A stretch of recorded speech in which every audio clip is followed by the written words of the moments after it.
রমজান মাস পাইয়া যে মানুষ জীবনে গুনাহ মাফ করাইতে পারে না রে যুবক, তার মতো হতভাগা আল্লাহর জমিনে কেউ নাই। রমজান মাসে রোজা রাখলো, তারাবির নামাজ পড়লো, রোজাগুলোর হক আদায় করে সে মিথ্যা কথা থেকে নিজেরে বাঁচাইলো, অহেতুক গল্প গুজব থেকে নিজের জবানটারে বাঁচাইলো, অহেতুক খেলাধুলা থেকে রমজানটাকে সে বাঁচায় রাখলো।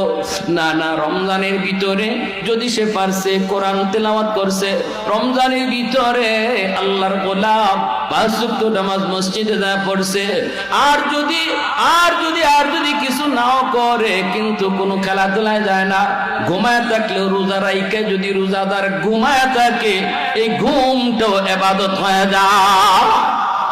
একটু জোরে কোন সুবহানাল্লাহ, আর একটু জোরে সুবহানাল্লাহ। আল্লাহ পাক রব্বুল আলামিন তিনি এই আয়াতের ভিতরে সূরা ফুরকানের এই আয়াত